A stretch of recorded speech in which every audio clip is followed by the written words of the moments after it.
కీర్తన సంఖ్య 40. ఈ కీర్తనలో 17 వచనాలు ఉన్నాయి. ఈ కీర్తనను 3 భాగాలుగా చేయడం జరిగింది. మొదటి 5 వచనాలు: యెహోవా కొరకు నేను సహనంతో కనిపెట్టుకుంటుని, ఆయన నాకు చెవియొగ్గి నా మొర ఆలకించెను.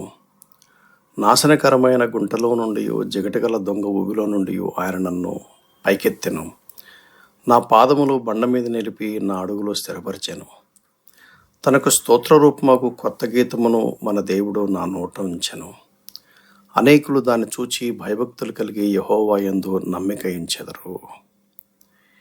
ఈ మొదటి 3 వచనాల్లో దావీదు చాలా ప్రమాదకరమైనటువంటి ప్రాణాపాయాల గుండా వెళ్ళి అందులో నుంచి రక్షించబడినట్టుగా మనకు అర్థమవుతుంది. ఇది దావీదుకు చాలాసార్లు ఇటువంటి అనుభవం కలిగింది. చాలాసార్లు ప్రాణాపాయం నుంచి తప్పించుకున్నాడు. ఈ నేపథ్యంలో దావీదుకు భౌతికపరమైనటువంటి అపాయాల కంటే కూడా ఆధ్యాత్మికమైనటువంటి అపాయాల గురించినటువంటి ఒక అవగాహనతో చెప్తున్నాడని చెప్పి నాకు అర్థమైంది. అందుకనే నేను ఈ భాగానికి పెట్టిన పేరేంటంటే, ప్రభువైన యెహోవా దావీదును రక్షించినందున ఒక క్రొత్త పాటతో ఆయనను ఆరాధించాడు. అంటే రక్షించాడంటే భౌతికంగా మాత్రమే తీసుకోవాలా, లేక ఆధ్యాత్మికంగా కూడా తీసుకోవాలా? ఖచ్చితంగా మనం ఆలోచించాలి. ఎందుకంటే భౌతికంగా మాత్రమే తీసుకోగలిగితే ఇక దేవునితో సంబంధం ఏముంది? ఈ భౌతికంగా అన్నప్పుడు ఎథీస్ట్ లెక్కలోకి వచ్చేస్తాం కదా. కాబట్టి తర్వాత భాగంలో అంటాడు, గర్విష్ఠులైనను త్రోవ విడిచి అబద్ధములను తట్టు తిరుగువారినైనను లక్ష్య పెట్టక యెహోవాను నమ్ముకొని వాడు ధన్యుడు. ఆ మాటను చూడండి, యెహోవాను నమ్ముకొని వాడు ధన్యుడు. యెహోవా నా దేవా, నువ్వు మా ఎడల జరిగించిన ఆశ్చర్యక్రియలు, మా ఎడల నీకున్న తలంపులు బహు విస్తారములు. వాటిని వివరించి చెప్పేదని అనుకుంటున్నా, అవి లెక్కకు మించి ఉన్నవి, నీకు సాటి అయిన వాడేవాడు. ఈ మొదటి భాగంలోని ఆ తర్వాత ఉన్న వచనాలు 4-5 వచనాల్లో కీర్తనకారుడు ఏమంటున్నాడంటే, యెహోవాను నమ్ముకున్నవాడు ధన్యుడు అంటాడు. ఎంచేతనంటే తన చరిత్రలో నుంచి తమ పితరుల ఎడల దేవుడు చేసినటువంటి ఆశ్చర్యక్రియల గురించి, దేవుని యొక్క సంకల్పం గురించి, దేవునితో సమానమైన వాడు లేడు అని అంటున్నాడు. కాబట్టి మొదటి 3 వచనాల్లో చెప్పినటువంటి ఆ ప్రమాదకరమైనటువంటి ప్రాణాపాయకరమైనటువంటి పరిస్థితి అనేది అది కేవలం భౌతిక సంబంధమైనది మాత్రమే కాదు, అది ఆధ్యాత్మిక సంబంధమైంది అనేది మనం గ్రహించాలి. అంచేత ఈ కీర్తనకు నేను పెట్టినటువంటి పేరేంటంటే, అధోగతి పాలైన పాపి ప్రభువైన యేసుక్రీస్తు ద్వారా రక్షించబడినప్పుడు ఆయన పట్ల భయభక్తులతో ఆరాధన ఉప్పొంగుతుంది. ఇప్పుడు కీర్తనకారుడు జీవముల దేవుడిని ఆరాధిస్తున్నాడు. నీలాంటి దేవుడు ఎవరూ లేరు అని దేవుణ్ణి స్తుతించి కొనియాడుతున్నాడు. తర్వాత భాగం 6-10 వరకు: బలులనైనను నైవేద్యములనైనను నీవు కోరుటలేదు. నీవు నాకు చెవులు నిర్మించి ఉన్నావు. దహన బలులనైనను పాప పరిహారార్థ బలులనైనను నువ్వు తెమ్మనలేదు. అప్పుడు పుస్తకపు చుట్టలో నన్ను గూర్చి వ్రాయబడిన ప్రకారం నేను వచ్చి ఉన్నాను. నా దేవా, నీ చిత్తం నెరవేర్చుట నాకు సంతోషము. నీ ధర్మశాస్త్రం నా ఆంతర్యంలో ఉన్నది. నా పెదవులు మూసుకొనక మహాసమాజంలో నేను ప్రకటించి ఉన్నాను. నీతి సువార్తను నేను ప్రకటించి ఉన్నానని నేనంటిని. యెహోవా, అది నీకు తెలిసే ఉన్నది. నీ నీతిని నా హృదయంలో ఉంచుకొని నేను ఊరకుండలేదు. నీ సత్యమును, నీ రక్షణను నేను వెల్లడి చేసి ఉన్నాను. నీ కృపను, నీ సత్యమును మహాసమాజం నాకు తెలుపక నేను వాటిని మరుగుపరచలేదు.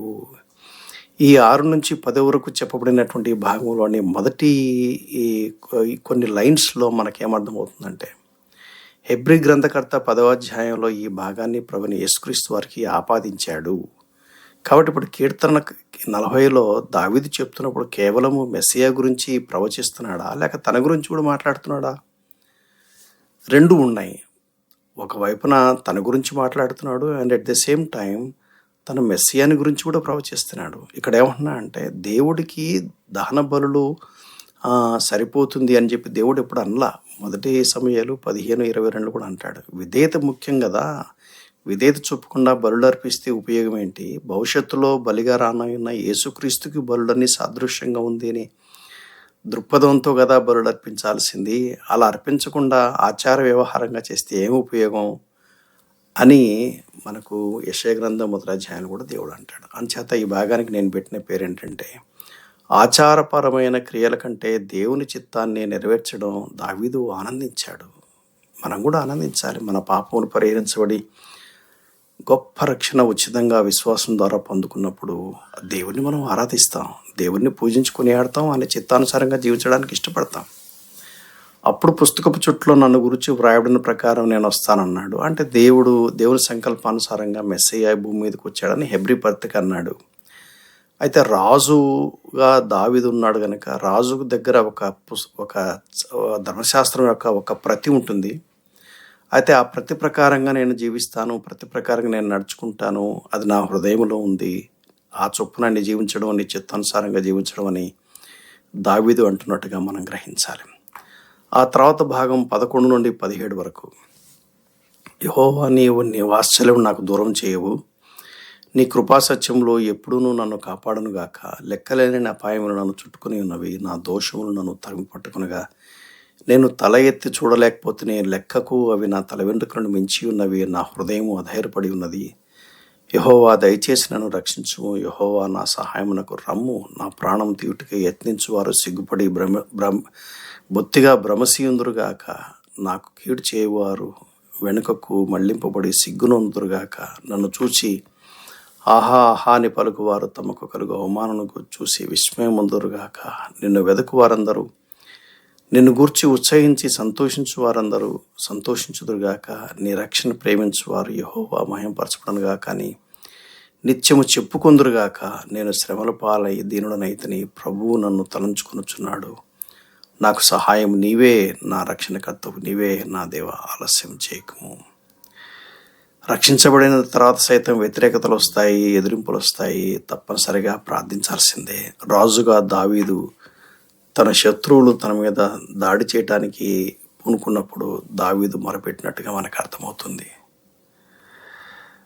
మనలో కార్యసాధకమైన తన శక్తి చొప్పున మనము అడుగు వాటికంటేను, ఊహించు వాటికంటేను అత్యధికంగా శక్తిగల దేవునికి క్రీస్తు యేసు మూలముగా సంఘములో తరతరములు సదాకాలం మహిమ కలుగునుగాక. ఆమెన్.